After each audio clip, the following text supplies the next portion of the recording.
একটা নির্বাচন হয়ে গেল, জমজমাট নির্বাচন।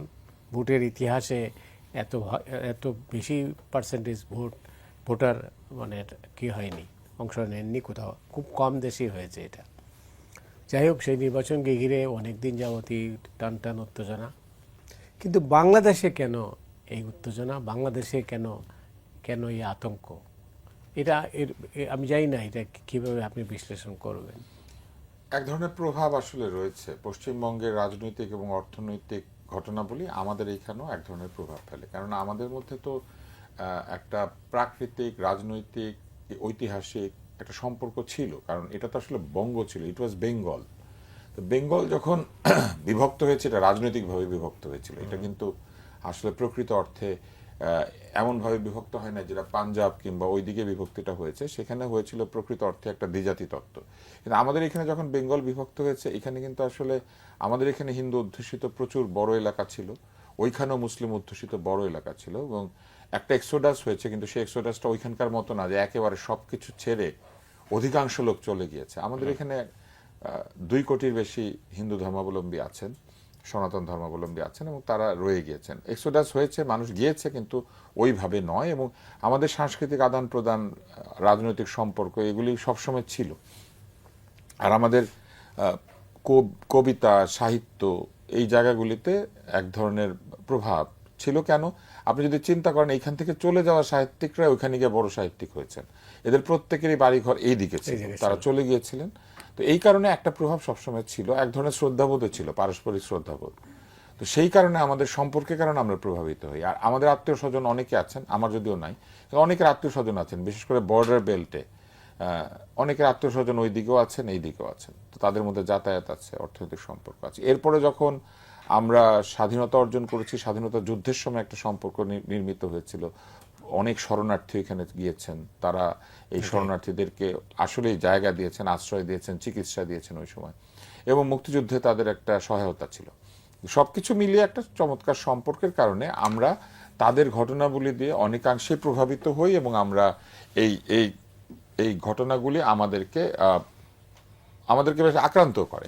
এখন আমাদের কাছে এক ধরনের পারসেপশন আছে যে ভারত কি, ভারত একটি গণতান্ত্রিক দেশ, সেখানে আর কিছু যাই হোক নির্বাচন ভালো হয়, তারপরে হচ্ছে ওইখানে নির্বাচনী সিস্টেমটা খুব মানে ফুল প্রুফ, এটা অনেক দিন ধরে টিকে আছে।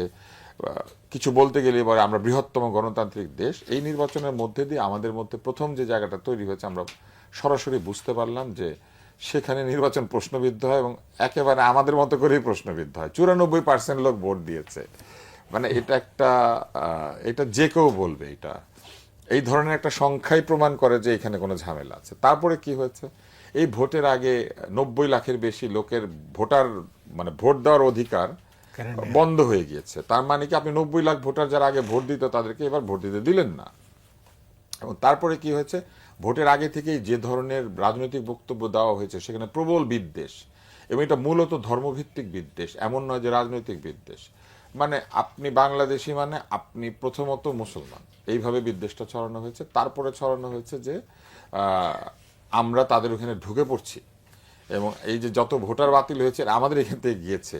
এখন এগুলো যে সব মিথ্যা, কিন্তু এই মিথ্যা জিনিসগুলিকে এই রাজনীতিতে ব্যবহার করা হয়েছে। ফলে আমাদের এখানে এক ধরনের অস্থিরতা তৈরি হয়েছে এই কারণে, যদি ওইখানে সন্ত্রাস, ভাঙচুর, আক্রমণাত্মক পরিস্থিতি, সংখ্যালঘু যারা তাদের উপর আক্রমণ হয়, এইখানে যদি একই ধরনের প্রতিক্রিয়াজনিত অস্থিরতা তৈরি হয়, সেটা আমাদের শান্তিকে বিঘ্নিত করবে।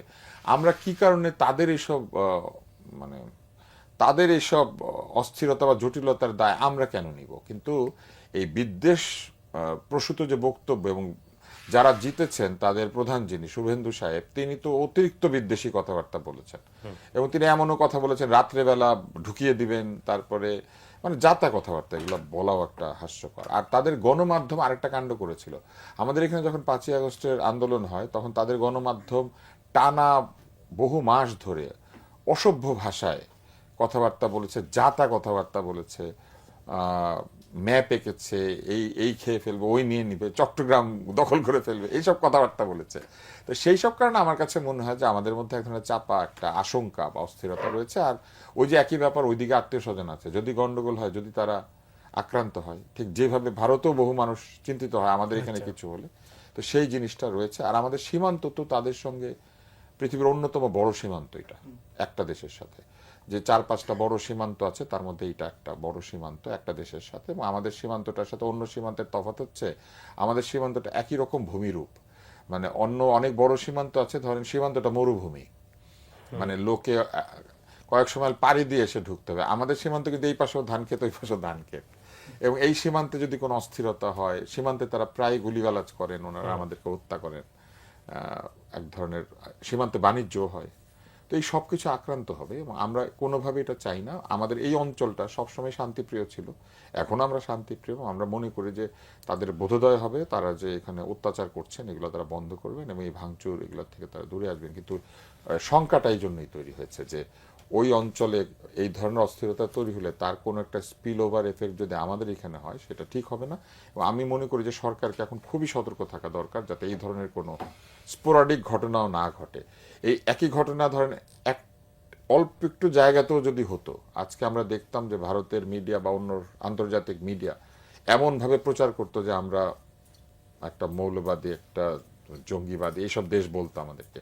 অথচ দেখেন আজকে ওইখানে এইরকম একটা অবস্থা হচ্ছে, এটাকে শুধুই টার্ন করা হচ্ছে রাজনৈতিক, কিন্তু এটাকে আসলে রাজনৈতিক, এটা আসলে একটা বিদ্বেষ প্রসূত অস্থিরতা। আর মমতা যে বলছেন উনি ক্ষমতা ছাড়বেন না, এটা নিয়ে আমরা পরে আলাপ করতে পারি।